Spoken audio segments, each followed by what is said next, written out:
Selamat datang di Beetle Channel, semoga kita bahagia. Jangan lupa subscribe, like, komen dan share agar channel ini semakin berkembang. Terima kasih. Novel Kemenangan Dalam Hidup, Bab 1931-1935. Yang paling mengkhawatirkan Z sekarang adalah bahwa kecelakaan Wendy mungkin menyebabkan rencana kota laut yang semula dinegosiasikan menjadi terlantar.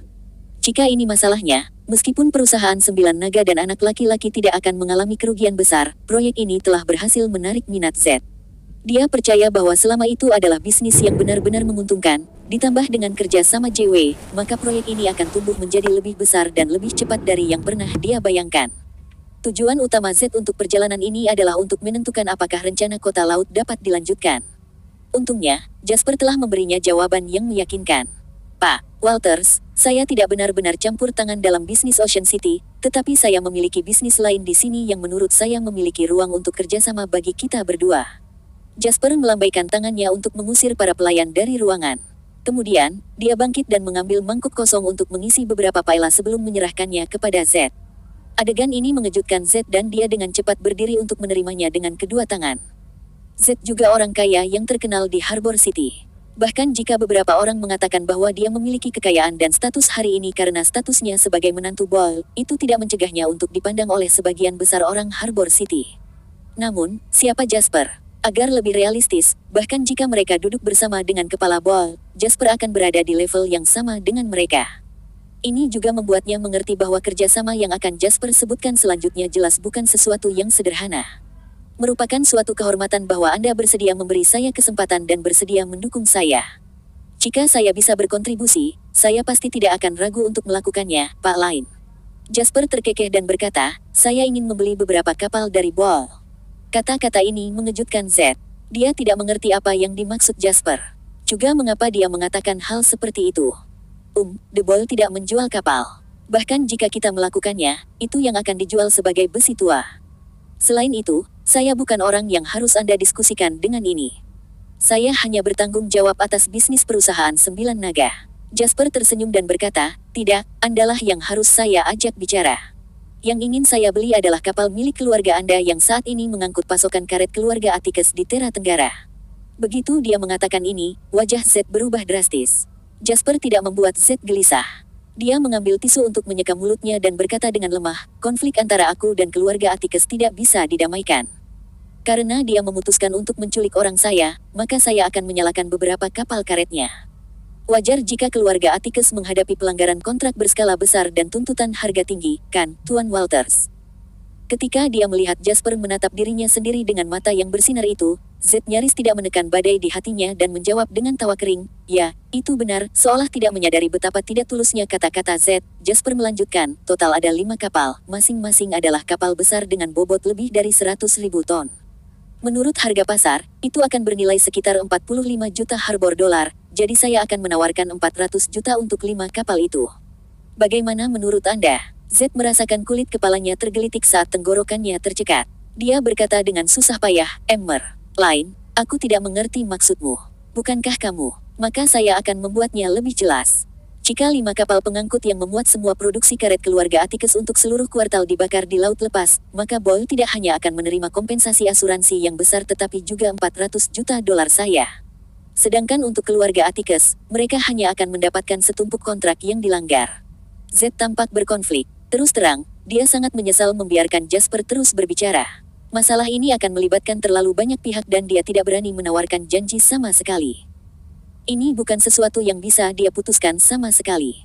Namun, Z tidak sebodoh itu untuk bertanya kepada Jasper mengapa dia tidak ingin pergi dan mendiskusikan hal ini secara langsung dengan mertuanya. Ayah mertuanya adalah Patriark Boyle, dan dia mewakili kehendak Boyle yang paling langsung dan mendasar. Karena itu, Jasper tidak dapat berbicara dengan Patriark Boyle tentang hal ini.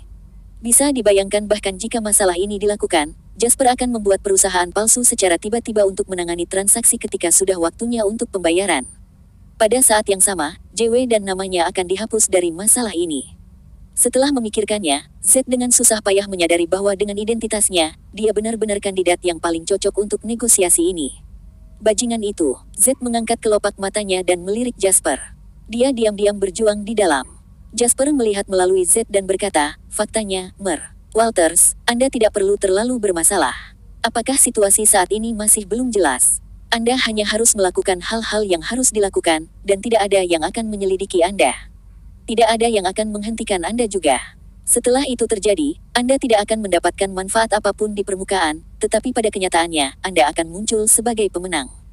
Jasper mencondongkan tubuh sedikit lebih dekat ke Z dan menunjuk dirinya sendiri. Setelah itu, dia menunjuk keluar.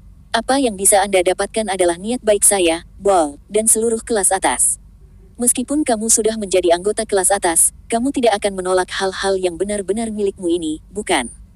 Kalimat ini seperti pedang tajam saat menebas titik pertahanan terakhir di hati Z. Benar, niat baik Jasper dan petinggi lainnya, termasuk hukum, adalah miliknya yang sebenarnya. Semua yang dia miliki saat ini berasal dari Ball, dan dia tidak akan menjadi apa-apa setelah meninggalkan Ball meskipun dia tidak memiliki pemikiran seperti itu. Namun, jika seseorang dapat memiliki modal sendiri, seperti bantuan dari Jasper, kemungkinan besar itu akan menjadi truf tersembunyi yang akan memainkan peran besar di masa depan. Dan jika dia menolak, apa yang akan dia dapatkan? Mungkinkah dia masih bergantung pada Fabian? Z tidak sebodoh itu. Sekarang kepentingan Ball dan petinggi lainnya terikat pada Jasper. Seluruh lingkaran kelas atas di Harbor City mendukung Jasper. Jika Jasper kalah, kelas atas juga akan kalah. Oleh karena itu, tidak mungkin bagi Ball untuk menghentikannya melakukan ini, dan bahkan ayah mertuanya akan menambahkan bahan bakar ke api. Oke, saya akan melakukannya. Sikap Z membuat Jasper patah hati. Setelah mengulurkan tangannya, Jasper berkata, kalau begitu, saya ucapkan selamat bekerja sama. Sesuai keinginan kamu. Setelah setengah jam, Z meninggalkan villa puncak bukit dengan gembira. Kemudian, Henry segera berlari. Dia tahu rencana Jasper. Apakah bajingan itu bisa diandalkan? Tanya Henry. Sekarang, Henry adalah pihak yang paling tertarik untuk menghancurkan Fabian dan Kaiden, jadi dia secara alami sangat peduli dengan rencana ini. Ini adalah kontak pertama saya dengan dia. Bagaimana saya bisa tahu apakah dia bisa diandalkan atau tidak? Kata Jasper. Henry melebarkan matanya dan berkata, dan kamu masih memintanya untuk melakukan hal yang begitu penting. Dia adalah orang yang paling cocok. Jika dia menolak, akan sulit untuk menemukan orang lain. Jasper tidak menjelaskan banyak. Dia menepuk bahu Henry dan berkata sambil tersenyum, tapi pasti ada seseorang yang mengawasi kita, seperti kamu dan Conrad. Henry berkata dengan tatapan waspada, saya baru saja kembali dari Amerika Serikat dan Anda meminta saya untuk berjaga-jaga lagi. Kali ini mudah. Sekarang setelah Z setuju, Anda dan Conrad dapat terlibat dalam langkah berikutnya. Awasi saja masalah ini dan jangan biarkan hal buruk terjadi. Ini sangat sederhana. Jika pengaturan dibuat dengan benar, ini akan dilakukan dalam beberapa hari. Apakah Anda pikir saya akan meminta Anda untuk menyalakan api? Hal utama adalah saya membutuhkan Conrad untuk menjadi frontman. Anda terlalu populer di Harbor City dan mudah bagi seseorang untuk memperhatikan Anda, tetapi setelah masalah selesai, semuanya akan baik-baik saja. Setelah mendengarkan kata-kata Jasper, Henry melengkungkan bibirnya dan berkata, terserah, toh aku tidak bisa lepas dari ini. Setelah berurusan dengan hal-hal ini, Jasper naik ke atas dan beristirahat selama beberapa jam. Lagi pula, dia tidak memiliki istirahat yang baik selama periode ini, dan dia hanya begadang semalaman. Bahkan seseorang yang terbuat dari besi tidak akan mampu menangani ini. Saat Jasper bangun, hari sudah senja. Jasper membuka matanya dan melihat Wendy berkedip padanya. Dia kemudian mengangkat tangannya dan menarik Wendy ke atasnya. Jasper bertanya, sudah berapa lama kamu bangun? Sekitar setengah jam. Aku tahu kamu sedang beristirahat di sini, jadi aku tidak ingin mengganggumu, kata Wendy lembut. Aku akan kembali ke daratan nanti, tapi masalahnya di sini. Sebelum Jasper bisa selesai, Wendy berkata, aku belum selesai dengan urusanku di sini, jadi aku akan tinggal. Jasper berkata dengan nada meminta maaf, sebenarnya, aku ingin kamu kembali ke daratan bersamaku. Selain saya, siapa yang akan Anda izinkan untuk mengambil alih tugas saya di sini tanpa khawatir? Ucap Wendy sambil tersenyum. Ana. Petik 2. Jasper terdiam. Saya sekarang Presiden JW dalam nama dan serangkaian kemitraan baru saja dimulai. Terlebih lagi, saya harus secara resmi menanggapi semua suara dan teriakan dari dunia luar. Jika tidak, pasar saham Harbor akan jatuh ketika dibuka pada hari Senin. Jasper menghela nafas pelan dan berkata, kamu seperti pembaca pikiran. Anda bisa membaca saya seperti buku. Lebih baik tidak tahu apa-apa. Wendy mengerang dan berkata, kurasa ini hidupku. Dan Ana, kata-kata Jasper terputus lagi. Aku tahu, aku tidak akan membungkuk ke levelnya. Ditambah lagi, aku tidak punya waktu untuk melawannya. Jasper tersenyum kecut. Malam hari, dalam perjalanan ke bandara. Wendy tidak datang. Sepertinya dia sengaja meninggalkan ruang dan waktu untuk Anna. Ini mencerminkan kemurahan hatinya sebagai pacar resmi. Jasper mengalami sakit kepala yang membelah ketika Anna menemaninya dengan wajah datar. Seperti yang diharapkan, kata-kata seorang wanita cantik tidak bisa dipercaya. Dia bilang dia tidak akan membungkuk ke level Anna, tapi dia jelas menargetkan Anna. Aku meninggalkan Julian dan Fallon bersama Wendy. Ya, jangan khawatir. Setelah orang-orang itu melihat kekejaman dan metodemu, tidak ada yang akan melakukan apapun pada Wendy kecuali mereka tidak benar, kata Anna ringan. Baiklah, Jasper tidak tahu berapa kali dia diinterupsi, jadi dia hanya tutup mulut. Aku akan menghadiri konferensi pers dengan Wendy, lanjut Anna. Dengan pencegahanmu dan beratnya hukum, orang-orang itu tidak akan melakukan hal semacam ini lagi bahkan jika mereka gila. Saat pesawat Jasper lepas landas, waktu sudah menunjukkan pukul 7.20 malam. Saat ini, hampir semua media Harbor City menerima undangan. Pihak yang mengirimkan undangan adalah cabang JW Company di Harbor City.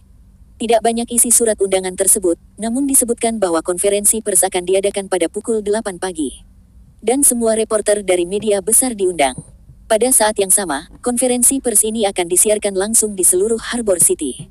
Beberapa reporter dengan indera penciuman yang tajam menyadari bahwa sesuatu yang besar pasti akan terjadi. Ini mengingatkan pada kedatangan JW Company di Harbor City, yang telah menyebabkan sensasi terbesar dalam waktu singkat. Seolah-olah bisnis utama JW adalah mencetak uang kertas, dan mereka tidak peduli dengan jumlah uang yang mereka investasikan di Harbor City. Sementara semua orang mencerna ini, tersiar kabar bahwa Wendy, presiden JW Company, diculik.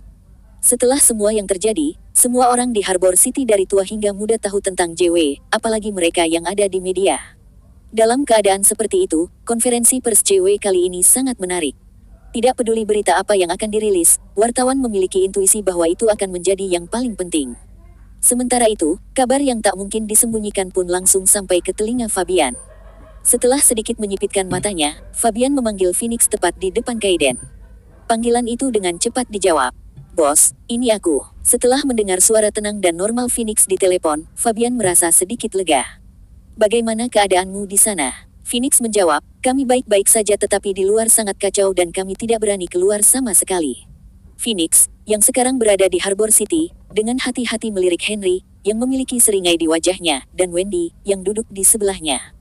Kemudian, dia membaca naskah yang disiapkan untuknya sebelumnya. Orang harus mengakui bahwa Phoenix, yang telah berada di jalanan selama bertahun-tahun, masih pandai berakting. Bagaimanapun, mereka telah melihat orang-orang dari semua latar belakang dan perdagangan. Oleh karena itu, belajar bagaimana bertindak sesuai dengan situasi adalah keterampilan dasar. Jika tidak, mereka akan diseret keluar untuk memberi makan anjing-anjing liar jika mereka menyinggung beberapa petinggi. Kata-kata Phoenix tidak menimbulkan kecurigaan Fabian. Bagus kalau kamu tidak berani keluar. Anda tidak boleh muncul di depan orang asing sekarang, atau yang lain, bahkan saya tidak dapat menyelamatkan Anda. Phoenix menelan ludah dan berkata, Bos, jangan khawatir. Pada titik ini, saya akan mengakhiri masalah ini dengan Anda. Apakah Anda masih khawatir? Apakah kamu ingin berbicara dengan Wendy? Kamu gila. Fabian, yang khawatir Wendy akan mengetahui identitasnya, meraung. Meskipun nadanya kasar, ekspresinya santai. Jika Phoenix berani membiarkan Wendy berbicara dengannya, itu akan menunjukkan bahwa memang tidak ada masalah di sana.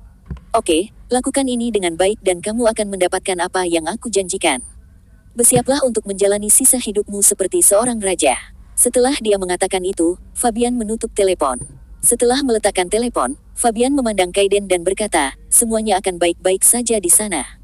Kaiden sedikit mengernyit dan berkata, jika ini masalahnya, konferensi pers yang mereka persiapkan besok seharusnya hanya menjadi bom asap untuk menghindari masalah dengan kemitraan yang telah diselesaikan sebelumnya dan untuk menjaga Harbor Stock agar tidak jatuh terlalu banyak. Sambil menyeringai, Fabian berkata, jika ini masalahnya, apa yang kita takutkan? Apakah menurut Anda JW dapat menghentikan penurunan seluruh pasar? Mustahil. Pada saat itu, perusahaan yang terdaftar di bawah kendali kami di Harbor Stocks akan menjadi yang pertama meledak. Kami akan merilis beberapa berita buruk, seperti berapa banyak kerugian yang kami derita pada tahun fiskal atau kuartal terakhir, berapa banyak utang macet, dan seberapa buruk prospek masa depan kami, maka saham secara alami akan jatuh. Dengan penjualan singkat kami, Harbor Stocks tidak mungkin bertahan. Kaiden tidak mengatakan sepatah kata pun saat dia menatap Fabian. Meskipun dia selalu merasa bahwa segala sesuatunya tidak sesederhana itu, tetapi sekarang setelah mereka berada di titik tidak bisa kembali, dia harus melakukannya. Plus, inisiatif itu bukan di tangannya, tetapi di tangan ayahnya dan dua kepala lainnya. Dia bisa berkomentar dan memberikan ide, tapi dia sudah membayar harga yang begitu mahal sebelumnya, dan sekarang, dia tidak punya bukti nyata, jadi bagaimana dia bisa menghentikannya? Asteris asteris asteris 2 jam kemudian, Jasper mendarat di Nouritus City. Alasan mengapa dia bergegas kembali adalah karena pasar akan dibuka besok. Dia harus berada di pusat komando kota Nouritus, tidak peduli apakah itu pasar domestik atau pasar di Amerika Serikat. Pada titik ini, dia tidak dapat dipisahkan dari kota Nouritus. Di sisi lain, itu karena Jude datang bersama keluarga Haber. Tampaknya mereka ada di sini untuk mengekspresikan ketulusan dan kerendahan hati mereka. Ayah dan anak Haber tidak pergi kemana-mana setelah mereka tiba di Nouritus City, sebaliknya, mereka menunggu kepulangan Jasper di bandara. Jadi, begitu Jasper mendarat, dia melihat ayah dan anak itu. Jude juga berdiri di satu sisi dengan ekspresi canggung di wajahnya. Pak Lain, halo, aku menantang angin pahit di bandara. Weston mendekati Jasper dengan hormat. Di tengah percakapan, Jasper melambai dan memotongnya. Saya tahu, Anda adalah pengontrol sebenarnya dari Grandland Corporation dan Patriarch Habers, Tuan Weston Habers yang hebat. Saya tidak berani menyebut diri saya seperti itu di depan Anda, kata Weston buru-buru. Aku tidak punya banyak waktu, jadi mari kita bicara sambil berjalan. Setelah Jasper selesai berbicara, dia berjalan langsung ke mobil yang menunggu di sana untuk menjemputnya. Weston, Channing, dan Jude saling memandang dan segera mengikuti. Untungnya, mobil itu adalah MPV, jika tidak, akan agak ramai untuk 4 pria dewasa. Setelah mereka masuk ke dalam mobil, Jasper memasang partisi untuk memblokir suara dari kursi belakang dari pengemudi setelah mobil dinyalakan. Kemudian, dia berkata, saya akan berterus terang dan langsung ke intinya. Sejujurnya, aku tidak berencana untuk melihat kalian berdua. Saat dia mengatakan itu, Jasper sepertinya mengabaikan wajah Weston dan tampan yang malu dan sedih. Dia menunjuk Jude dan berkata, tapi saya masih cukup menghormati Tuan Horton untuk melakukan ini. Jude terkejut dan senang dengan ini. Dia percaya bahwa kekuatan kecilnya tidak berarti apa-apa di depan Jasper. Bahkan jika dia membawa Habers, dia siap untuk Jasper menendangnya keluar. Apa yang tidak pernah dia duga adalah bahwa Jasper akan menunjukkan rasa hormat kepadanya seperti ini. Ini membuat Jude, yang telah banyak menderita saat membangun bisnisnya, agak tersanjung. Pak Lain terlalu sopan, kata Jude cepat. Jasper tersenyum dan melambai. Alasan mengapa Jasper setuju untuk bertemu dengan keluarga Haber tidak sepenuhnya karena Jude. Sekalipun industri masa depan Old Jude cukup besar, itu masih merupakan masa depan, yang mungkin bukan sesuatu yang istimewa mengingat kecepatan ekspansi JW selama 10 hingga 20 tahun ke depan. Mata semua orang tertuju pada Weston saat Jasper berkata datar, tapi karena kamu ada di sini dan aku juga pernah bertemu denganmu, aku akan jujur tentang beberapa hal. Pertama-tama, saya ingin Anda memberitahu saya dengan jujur berapa banyak makanan pokok yang dibeli oleh para calo yang dikendalikan oleh orang asing itu dari Anda. Pertanyaan Jasper membuat Weston dan Charming merasa bertentangan. Tidak peduli perusahaan mana yang Anda kunjungi, data penjualan benar-benar rahasia dan tidak akan bocor dengan mudah. Namun, Jasper membuka dengan pertanyaan ini. Jelas, dasar bagi kedua belah pihak untuk melanjutkan diskusi ini akan tergantung pada apakah mereka menjawab pertanyaan ini atau tidak. Jadi, Weston tidak ragu terlalu lama. Setelah menggertakkan giginya, dia menjawab, sekitar 120.000 ton. Meskipun dia siap secara mental, Jasper mengerutkan alisnya dengan erat ketika dia mendengar nomor itu. 120.000 ton. Seseorang harus memahami bahwa ada banyak jenis makanan. Tanaman utama seperti kedelai, jagung, soba, dan beras dapat diklasifikasikan sebagai makanan. Namun, di Summerland, nasi adalah makanan pokok mutlak. Konsumsi beras menyumbang lebih dari 70% dari total konsumsi pangan negara. Saat itu baru tahun 2001. Meskipun ketahanan pangan di Summerland tidak lagi menjadi masalah, produksi beras belum membawa percepatan pertumbuhan. Menurut informasi yang diperoleh sebelumnya oleh Jasper, Provinsi Raidon adalah salah satu basis penanaman biji-bijian inti Summerland. Outputnya dalam satu musim hanya sekitar 1 juta ton, dan ayah dan anak Habers menjual 12% dari output sekaligus. Orang mungkin meremehkan 120.000 ton, karena bahkan 12% pun sepertinya bukan masalah besar. Namun, kita harus tahu bahwa sebagian besar provinsi di Summerland memiliki produksi beras yang sangat rendah dan daerah pasokan makanan utama adalah 3 provinsi timur, dengan provinsi terbesar dari 3 provinsi adalah Provinsi Raidon. Dari sini, dapat dilihat bahwa hasil biji-bijian tahunan Raidon penting bahkan untuk seluruh negeri. Jika mereka menjual 12% sekaligus, itu bukan hanya pengurangan 12% di pihak mereka, tetapi yang lebih menakutkan adalah bahwa akan ada 12% lebih banyak komoditas ini di tangan ibu kota Amerika Serikat. Jika ini ditempatkan di pasar modal, dengan trik kotor Soros, Summerlin harus membayar setidaknya 20% dari harga untuk menyelesaikan kesepakatan ini. Pada saat ini, Jasper ingin menendang ayah dan anak yang haus uang itu keluar dari mobil. "Apakah kamu menjual semuanya?" tanya Jasper dengan marah. Pembayaran sudah selesai, dan pengiriman sudah sekitar 30%. Bagaimanapun, jumlah yang begitu besar tidak dapat dikirimkan dalam waktu singkat. Weston menjadi lebih jujur ketika dia melihat tatapan jahat di mata Jasper. Dia berbicara dengan suara rendah, karena takut membuat Jasper lebih marah. "Hentikan pengirimannya. Mulai sekarang, Grandland Corporation tidak bisa berpisah dengan sebutir beras pun," kata Jasper langsung. Begitu kata-kata ini keluar, wajah Weston dan Channing berubah. Charming tanpa sadar berkata, "Tidak mungkin, ini." Sebelum dia bisa selesai berbicara, mata gelap Jasper mulai menatap lurus ke arahnya. Charming hanyalah generasi kedua yang hilang dan tidak berguna yang hanya tahu cara bersenang-senang. Jadi, bagaimana dia bisa menahan tatapan Jasper? Ketika Jasper memandangnya, dia lupa apa yang akan dia katakan. Weston buru-buru berkata, "Tuan Lain, hukuman atas pelanggaran kontrak ini sangat tinggi. Setelah kami secara sepihak melanggar kontrak, kami mungkin harus menyerahkan Grandland Corporation untuk membayarnya. Saya pikir mereka takut Swallow City akan mengetahui transaksi perusahaan Anda dengan mereka, jadi mereka menetapkan hukuman maksimum. Itu hanya agar ketika Anda dihadapkan pada situasi seperti itu, Anda akan menemukan cara untuk terus memenuhi kontrak." Jasper sedikit mengernyit dan melanjutkan, "Hancurkan kontrak dulu. Adapun gugatannya, lawanlah secara perlahan." Pada saat ini, Charming, yang baru saja menata ulang dirinya, mulai merasa tidak nyaman dan kesal lagi. Bersambung, terima kasih telah menyaksikan dan mendukung channel ini.